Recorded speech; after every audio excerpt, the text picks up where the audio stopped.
નમસ્કાર વિદ્યાર્થી મિત્રો. તો આપણે જાણીએ છીએ તેમ 14 ઓક્ટોબરના રોજ રેવન્યુ તલાટીની મેન્સ એક્ઝામ યોજાવાની છે, બરાબર છે. તો આજે આપણે આ લેક્ચરની અંદર જે આવનારી રેવન્યુ તલાટીની મેન્સ એક્ઝામ છે તેને કઈ રીતે અપ્રોચ કરવું જોઈએ અને તેને એક્ઝામને ક્લિયર કરવા માટે આપણે કયા કયા ફેક્ટર્સ જે છે એને ધ્યાનમાં રાખવા જોઈએ તે વિશે ચર્ચા કરીશું. સૌપ્રથમ તો મિત્રો, કોઈ પણ એક્ઝામ આપણે ક્લિયર કરવી હોય તો બે વસ્તુ ઇમ્પોર્ટન્ટ છે.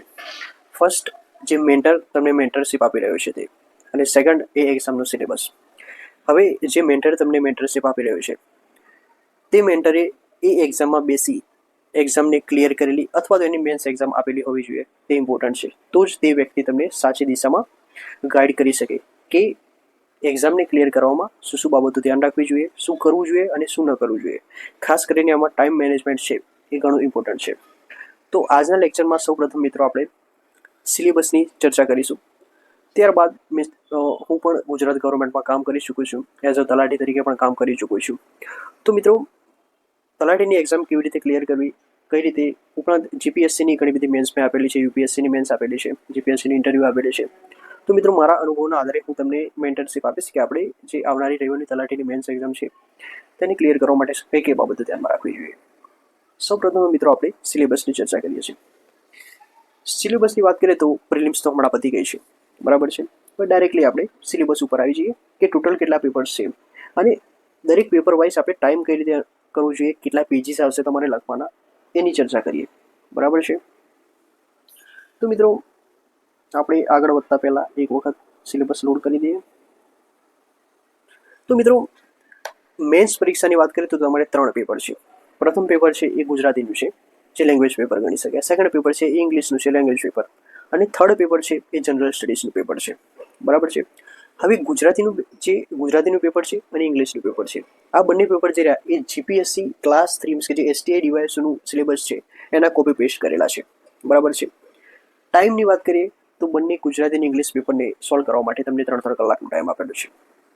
હવે સૌપ્રથમ આપણે GS1 એટલે કે ગુજરાતીની વાત કરીએ, બરાબર છે. ગુજરાતીમાં મિત્રો તમારે નિબંધ લખવાનો આવશે. આ 10 માર્ક્સનો નિબંધ છે અને ટોટલ 200 વર્ડ્સની અંદર લખવાનો હોય છે. 200 વર્ડ્સ એટલે તમારે જોઈએ તો કેટલા પેજીસ લખવાના આવશે. તો જીપીએસસીના જે A4 સાઇઝવાળા પેલા પેપર હોય છે એવા 3 પેજીસ તમારે લખવાના આવશે, બરાબર છે. 3 પેજીસમાં તમારે આન્સર સોલ્વ કરવાનું થાય, બરાબર છે. અને ખાસ કરીને જીપીએસસી પેટર્ન આધારિત જ જેટલા બી નિબંધ રહ્યા એ પૂછાશે, જેમાં એથિકલ ટોપિક્સ જે રહ્યા એ વધારે હશે, બરાબર છે. તો આ બાબતે મિત્રો એથિકલ એસે કઈ રીતે લખવા એ તમે પ્રેક્ટિસ કરી લેજો. પછી બીજું વાત કરીએ તો વિચાર વિસ્તાર, 10 માર્ક્સના વિચાર વિસ્તાર, ટોટલ 2 વિચાર વિસ્તાર તમારે લખવાના થશે. એને લખવા માટે 2 પેજીસ આ લોકો આપશે. એક પેજીસની અંદર વિચાર વિસ્તાર એક લખવાનું, બીજા પેજીસની અંદર બીજું વિચાર વિસ્તાર લખવાનું, એક્ઝામ્પલ સાથે, બરાબર છે. પછી સંક્ષેપ્તીકરણ આવશે 10 માર્ક્સનું. સંક્ષેપ્તીકરણની વાત કરીએ મિત્રો તો એમાં એને ઇંગ્લિશમાં પ્રિસાઇઝ રાઇટિંગ પણ કહેવાય છે. તમને એક ફકરો આપેલો હશે, એ ફકરાનું 1/3 ભાગમાં આપણે રૂપાંતર કરવાનું છે અને એ ફકરો જે રહ્યો એને યોગ્ય શીર્ષક આપવાનું છે, બરાબર છે. તો આ સંક્ષેપ્તીકરણની પ્રેક્ટિસ તમે હવે મિત્રો પ્રેક્ટિસ કરવા માટે તમે શું કરશો તો જીપીએસસીના જે એસટીઆઈ ડીવાયએસના પીવાયક્યુ છે એને ડાયરેક્ટલી તમે સોલ્વ કરી શકો છો. મારી ચેનલ જે છે મિત્રો ટેલિગ્રામની, એના ઉપર હું ડીવાયએસઓ અને એસટીઆઈના જે 2-3 વર્ષના પીવાયક્યુ છે એ મેં જાતે સોલ્વ કરેલા છે, એટલે હું એની પીડીએફ બનાવીને ટેલિગ્રામ ચેનલમાં મૂકી દઈશ, એટલે તમે રેફરન્સ માટે એનો ઉપયોગ કરી શકો છો. હવે નેક્સ્ટ આપણે ગુજરાતી લેંગ્વેજના પેપરનો ટોપિકની વાત કરીએ તો ગદ્ય સમીક્ષા, એટલે મિત્રો ક્વેશ્ચન આન્સર આપવાના. તમને ગદ્યની અંદર ક્વેશ્ચન આપેલા હશે, એને રિફર કરવાના અને એના રૂપ તમારે આન્સર આપવાના, બરાબર છે. પછી બીજું ઇમ્પોર્ટન્ટ ટોપિક છે નિવેદનો. હવે નિવેદનોને આ બધું કેવી રીતે લખવું તે મિત્રો હું જે ટેલિગ્રામ ચેનલ ઉપર અપલોડ કરીશ તેમાં લખેલું જશે કે નિવેદનો શું છે. નિવેદન એ પ્રચાર માધ્યમો માટેના હોય છે. ખાસ કરીને જેમ કે ગવર્મેન્ટ ઓફ ગુજરાત છે એમને કોઈ એક ખાસ ઇનિશિયેટિવ લોન્ચ કર્યો, જેમ કે સ્વચ્છ ભારત મિશન, તો તેનું માસ પાર્ટિસિપેશન તેમજ લોકોમાં એનું સેન્સિટાઇઝેશન થાય તેને ધ્યાનમાં રાખીને નિવેદન લખવાનું હોય છે, બરાબર છે. પછી બીજો ટોપિક છે પત્રલેખન. પત્રલેખનમાં 2 પ્રકારના પત્રલેખન હોય, એક ફોર્મલ લેટર હોય અને ઇનફોર્મલ લેટર હોય. ફોર્મલ લેટરની વાત કરીએ તો તેમાં જે ગવર્મેન્ટના અંદર higher authority to lower authority અથવા તો લોઅર ટુ હાયર માટે જે પત્ર વ્યવહાર ચાલતો હોય છે તેને ફોર્મલ લેટર રાઇટિંગ કહેવાય છે. અને ઇનફોર્મલ એટલે શું કે તમારી માતા પિતા અથવા તો ફ્રેન્ડ્સ એ લોકો વચ્ચે જે તમારે પત્રલેખનની ચર્ચા ચાલતી હોય છે એને ઇનફોર્મલ લેટર કહેવાય. તો પત્રલેખન મિત્રો 5 માર્ક્સનો આવશે. આમાં 100 શબ્દોમાં કીધેલું છે, પણ એ લોકો 2 પેજ તો આપશે જ મિનિમમ, બરાબર છે. પછી ચર્ચાપત્ર. હવે મિત્રો ચર્ચાપત્ર શું છે તો કોઈ પણ એક જે ન્યૂઝમાં ચાલતા હોય એવા ટોપિક્સ ચાલુ પકડી લેતા હોય છે. હવે એ ટોપિક્સ વિશે તમારું શું એનાલિટિકલ થિંકિંગ છે એ તમે કોઈ એક વર્તમાનપત્રમાં પ્રસિદ્ધ કરવા માગો છો, બરાબર છે. તો તમે વર્તમાનપત્ર જે રહ્યું એના તંત્રીને સંબોધીને એ પર્ટિક્યુલર જે ચર્ચાપત્ર રહ્યું એ તમે લખશો, બરાબર. તો એનો મુખ્ય હેતુ એ હોય છે કે એ ટોપિક ઉપર તમારું શું નોલેજ છે એને તમે વર્તમાનપત્રમાં દર્શાવો. એના માટે તંત્રીને તમે વિનંતી કરો કે મારું જે ચર્ચાપત્ર રહ્યું એ તમે પ્રસિદ્ધ કરો તમારા વર્તમાનપત્રમાં. તો મિત્રો ચર્ચાપત્ર 10 માર્ક્સનું છે, એ 2 પેજનું પૂછાશે. પછી અહેવાલ લેખન એટલે રિપોર્ટ રાઇટિંગ. રિપોર્ટ હંમેશા ભૂતકાળમાં લખવામાં આવતો હોય છે. જેમ કે તમે કોઈ પણ એક ઘટના લીધી, કુદરતી સૌંદર્ય રિલેટેડ હોય, કાં તો પછી કોઈ ફેર અથવા તો ફેસ્ટિવલ રિલેટેડ કોઈ ટોપિક રિલેટેડ રિપોર્ટ તમને પૂછી શકે છે આ લોકો. તો આ બધા ટાઈપના જે રિપોર્ટ રહ્યા એ પૂછાતા હોય છે. મિત્રો ગુજરાતી અને ઇંગ્લિશમાં હું તમને વિનંતી કરું છું કે તમે જીપીએસસીના જે ડીવાયએસઓ એસટીઆઈ છે એના પીવાયક્યુ જોઈ લો, એને જાતે સોલ્વ કરી લો. It is more than enough for this exam, બરાબર. પછી ભાષાંતર પૂછાશે મિત્રો, અંગ્રેજીમાંથી ગુજરાતીમાં તમારે કરવાનું છે, બરાબર છે. ટ્રાન્સલેશન એ 10 માર્ક્સનું પૂછાશે. મિત્રો આ સરળ છે. જે મિત્રો જીપીએસસીની તૈયારી કરતા હોય છે અથવા તો કોઈ ઇંગ્લિશ મીડિયમના હોય છે તો તેમના માટે આ ટોપિક ઇઝી બની જતો હોય છે. પછી નેક્સ્ટ જે છેલ્લો ટોપિક રહ્યો ગુજરાતીનો એ છે વ્યાકરણ. હવે વ્યાકરણમાં ટોટલ મિત્રો 20 માર્ક્સનું વ્યાકરણ છે, બરાબર છે.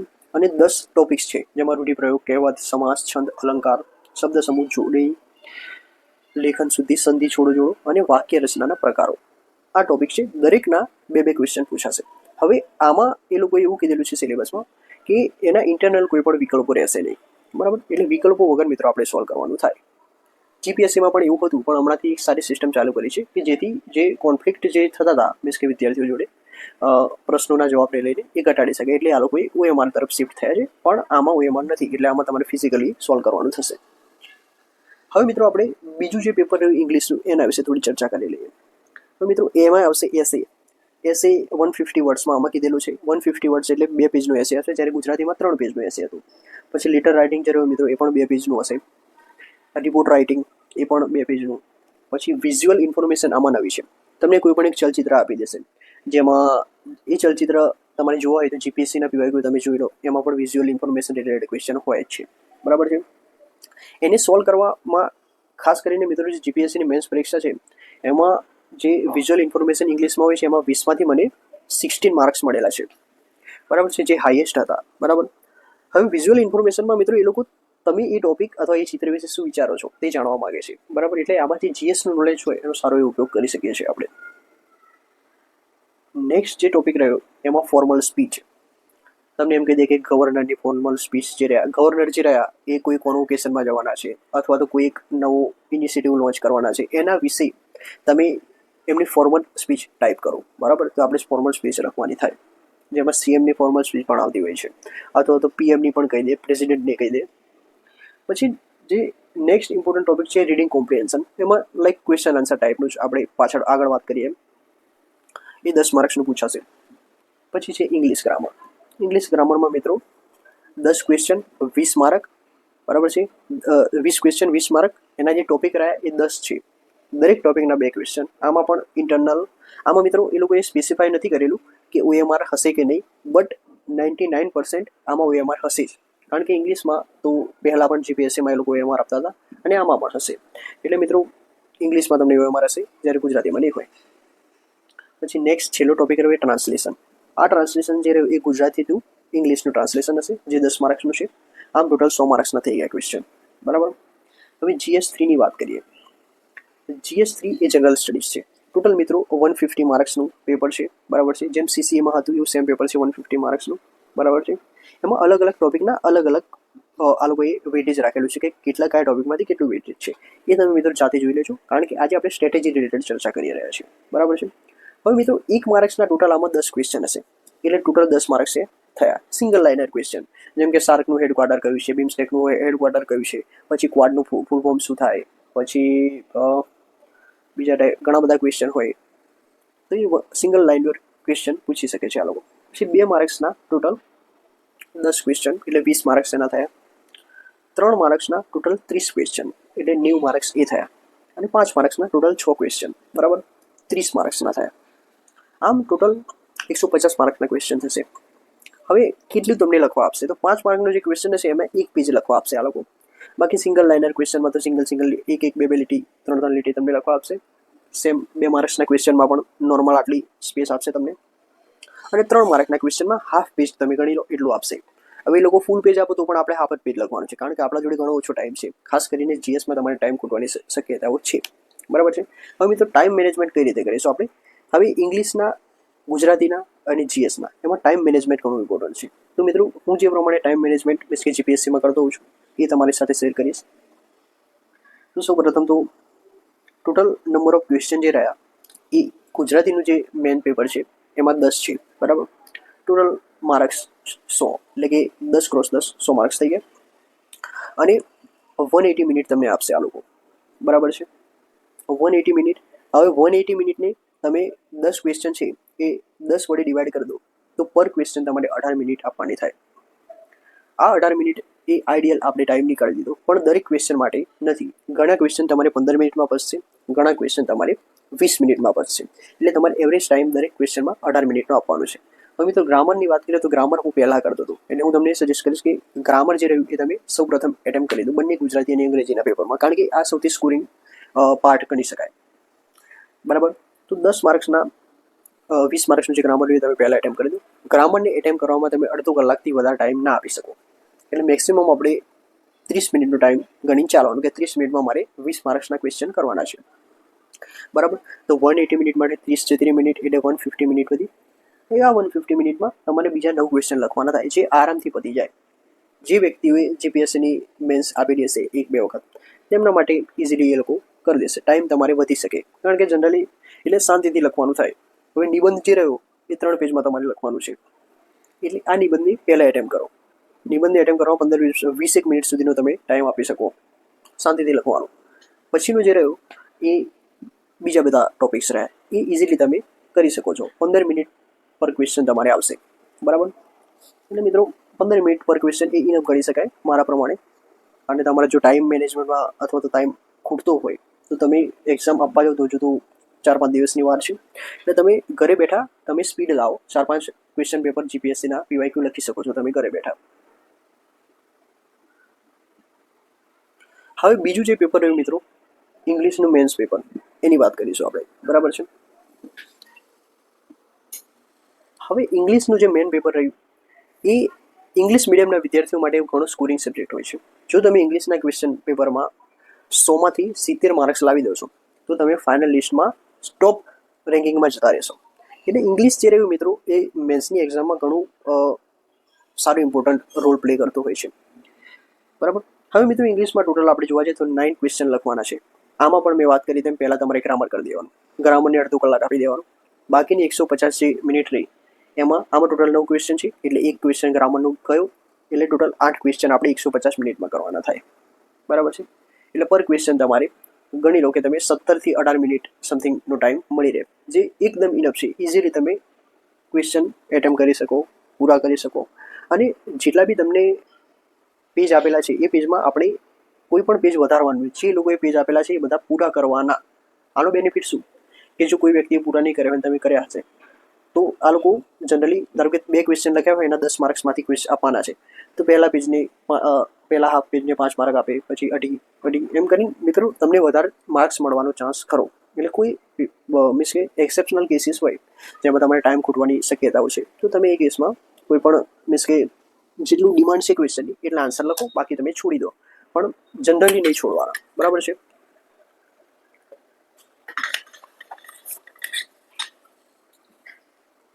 તો અહીંયા આપણે ઇંગ્લિશની વાત પૂરી કરી. હવે જનરલ સ્ટડી ઇમ્પોર્ટન્ટ છે. જનરલ સ્ટડીમાં ટાઈમ મેનેજમેન્ટ ઇમ્પોર્ટન્ટ છે મિત્રો. આપણે જોયું તેમ 1 માર્ક્સના ટોટલ આપણે જોવા જઈએ તો 10 ક્વેશ્ચન છે. આ 10 ક્વેશ્ચનમાં કઈ રીતનો આપણે ટાઈમ આપીશું? 1 માર્ક્સનો ક્વેશ્ચન એટલે સિંગલ રીડનો ક્વેશ્ચન 1 મિનિટથી વધારે ના થવી જોઈએ, તો આપણે સૌ પ્રથમ 10 મિનિટમાં પતાવી મારવાનું છે. 10 મિનિટ મોર દેન એનફ. પછી 2 માર્ક્સના ક્વેશ્ચન જે રહ્યા એમાં તમને આવડતું હોય, નોર્મલ એ લોકો પૂછશે એમ કે જેમ કે બ્રિક્સ છે એના વિશે થોડુંક વર્ણવો એમ, તો એ 2 માર્ક્સનો ક્વેશ્ચન થઈ ગયું. બરાબર. તો એમાં તમારે હેડ ક્વાર્ટર લખવાનું થાય. પછી બ્રિક્સની અંદર એક ન્યૂ ડેવલપમેન્ટ બેંક છે એનું, પછી બ્રિક્સની અંદર કઈ કઈ કન્ટ્રી છે, અત્યારે હાલમાં 11 કન્ટ્રી થઈ ગઈ છે, કઈ કઈ છે એનું નામ લખી દેવાના. બ્રિક્સનું મેન એમ શું છે એ લખી દેવાનું. એ ટાઈપના ક્વેશ્ચન પૂછાઈ શકે. એટલે આમાં પણ મિત્રો તમારે 3 મિનિટથી વધારે ટાઈમ તો ના થવું જોઈએ, બરાબર છે. એટલે ટોટલ 10 ક્વેશ્ચન છે, 3 મિનિટ એટલે આના 30 મિનિટ આપણે આપી દઈએ, બરાબર છે. ટોટલ 40 મિનિટ થઈ ગઈ. હવે 3 માર્ક્સના જે ક્વેશ્ચન છે મિત્રો એના ટોટલ 30 ક્વેશ્ચન છે, બરાબર. એટલે આમાં તમારે સૌથી વધારે ટાઈમ જવાની શક્યતાઓ છે, બરાબર છે. હવે 30 ક્વેશ્ચન આપણે એટેમ્પ કરવાના છે, બરાબર. એટલે આની 3 મિનિટથી વધારે આપણે ટાઈમ ના આપી શકીએ, બરાબર છે. એટલે 30 ક્વેશ્ચન છે, 3 મિનિટ ગણી લો એટલે ટોટલ આપણી થઈ જાય 90 મિનિટ, બરાબર. તો આપણે 90 મિનિટની અંદર 30 ક્વેશ્ચન લખવાના છે. જે ના આવડે તમારે સ્કીપ કરી દેવાનું, છેલ્લે આપણે 10 મિનિટ વધારીશું, બરાબર. હવે 5 માર્ક્સના ક્વેશ્ચન ટોટલ 6 છે. 5 માર્ક્સનું ક્વેશ્ચન એટલે એક પેજ તમારી A4 સાઇઝનું, આ લોકો જેમ જીપીએસસીમાં એક પેજ આપતા હોય છે એ થશે, બરાબર. એટલે તમારે ટોટલ 6 પેજ લખવાના છે. એટલે આઈડિયલી આપણે જોવા જઈએ તો આ એક પેજ લખતા આપણે 6 થી 7 મિનિટ થાય, બરાબર. આપણે મિત્રો 7 મિનિટ ગણીએ, બરાબર. 7 મિનિટની અંદર તમારે એક ક્વેશ્ચન લખવાનું છે, તો ટોટલ 6 ક્વેશ્ચન છે, તો ટોટલ 42 મિનિટ્સ થઈ ગઈ, બરાબર.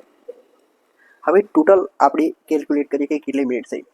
તો પહેલી 10 મિનિટ હતી સિંગલ ક્વેશ્ચન માટે, પ્લસ 2 માર્ક્સના ક્વેશ્ચન માટે આપણે 3 મિનિટ આપી હતી, એટલે ટોટલ 10 ક્વેશ્ચન હતા એટલે 30 મિનિટ એ થઈ. 3 માર્કના ક્વેશ્ચનને પણ આપણે 3 મિનિટ આપી, તો એના માટે ટોટલ 90 મિનિટ થઈ ગઈ. અને 5 માર્કના ક્વેશ્ચનને આપણે 7 મિનિટ આપી હતી, 742. હવે ટોટલ આપણે કેલ્ક્યુલેટ કરીએ તો કેટલા થશે?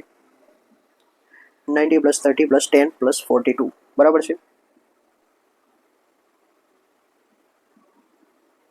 તો 172 મિનિટ્સ થઈ ગઈ મિત્રો, બરાબર. આપણા જોડે હતી 180 મિનિટ, 172 મિનિટ આપણે કરી દીધી. તો બાકીની જે 8 મિનિટ રહીને એમાં તમે જે ક્વેશ્ચન બાકી મૂક્યા હોય એ ક્વેશ્ચન એટેમ્પ કરી દેવાના. જે તમે 4-5 ક્વેશ્ચન બાકી મૂક્યા હોય એને જનરલી 1 કે 1.5 મિનિટની અંદર આપણે ફિનિશ કરી દેવાના, બરાબર છે. તો આ મિત્રો જીએસને એટેમ્પ કરવાનું આપણું જે ટાઈમ હતું એ મેં સમજાવ્યો તમને. હવે આનાથી આપણે આઈડિયલ ટાઈમ હતો જે એક્ઝામની અંદર 1-2 મિનિટ આગે પાછી થાય તો વાંધો નથી, પણ છેલ્લે તમારે વધારે એટલું એમાં ઓવરલેપિંગ ના થવું જોઈએ, બરાબર છે. તો આ મિત્રો આપણી જીએસની સ્ટ્રેટેજી હતી કે આવનારી રેવન્યુ તલાટીની એક્ઝામ છે તો તેમાં ગુજરાતી, ઇંગ્લિશ અને જનરલ સ્ટડીઝના પેપરમાં આપણે કઈ રીતનો એપ્રોચ રાખવું જોઈએ. તો બીજા તમારે કોઈ ડાઉટ્સ હોય તો તમે મને જીમેલ આઈડી થ્રુ પૂછી શકો છો. અને આપણે આવા સેમ એક જેમ કે STIનો મારે એક વિડીયો બનાવવાની ઈચ્છા છે કે જે ખાસ કરીને તૈયારી કરતા વિદ્યાર્થીઓ છે એમને મદદરૂપ થઈ શકે, તો તે સંબંધિત આપણે ભવિષ્યમાં વિડીયો બનાવીશું. અને ત્યાં સુધી મિત્રો રેવન્યુ તલાટીની પરીક્ષા છે તો તમે શાંતિથી આપો. એક્ઝામમાં કોઈ સ્ટ્રેસ લેવાની જરૂર નથી. થાય તો ઠીક છે, ના થાય તો પણ ઠીક છે. પાછળ જીપીએસસીની એક્ઝામ આવતી હોય છે. હું તમને એવું સજેસ્ટ કરીશ કે તમે GSSB અથવા તો GPSSB એની જગ્યાએ જીપીએસસી તરફ આવી જાઓ. કારણ કે જીપીએસસી અત્યારે સારી એવી ભરતીઓ લઈ રહી છે, ટાઈમલી ભરતીઓ લઈ રહી છે. થોડા રિઝલ્ટમાં ડિલે થઈ રહ્યા છે, પણ એ part and parcel of our exam preparation છે, એટલે એને એક્સેપ્ટ કરી લેવાની અને આગળ આપણે તૈયારી કરવાની. એટલે મિત્રો જીપીએસસીની તૈયારી કરો તો તમે આરામથી જે ક્લાસ 3 સ્પેસિફિક એક્ઝામ રહી, જેમ કે રેવન્યુ તલાટી રહી, પોલીસ રહી, PSI રહી, એ આરામથી તમે ક્લિયર કરી શકો છો. અને મોસ્ટલી આ બધી એક્ઝામ છે એના સિલેબસ રહે એ જીપીએસસીના રિલેટેડ જ છે. એટલે હું તમને સજેસ્ટ કરીશ કે તમે જીપીએસસીની તૈયારી કરો. એમાં તમને કોઈ ડાઉટ્સ હોય તો તમે મને પૂછી શકો છો. મેં મિત્રો યુપીએસસીની મેન્સ આપેલી છે, જીપીએસસીની મેન્સ ઇન્ટરવ્યૂ આપેલું છે. અને ખાસ કરીને જીપીએસસી ક્લાસ 1 ટુ પ્રિલિમ્સમાં 200+ માર્ક્સ લાવેલા છે. હમણાં જે RFOની એક્ઝામ લેવાની છે તેમાં પણ મિત્રો મારા 250+ પ્રિલિમ્સમાં હતા. એટલે પ્રિલિમ્સની સારી એવી સ્ટ્રેટેજી મેં બનાવેલી છે. ઉપરાંત મેન્સ પણ ઘણી બધી આપેલી છે. એટલે મેન્સ રિલેટેડ તમારે મેટરિંગ જોઈતું હોય તો તમે પર્સનલી જીમેલ થ્રુ મને પૂછી શકો છો. અને આવા જ વિડીયો સાથે આપણે નેક્સ્ટ લેક્ચરમાં મળીશું. ત્યાં સુધી મિત્રો તૈયારી કરતા રહો તમે. Best of luck four revenue તલાટી એક્ઝામ. જય હિન્દ, જય ભારત.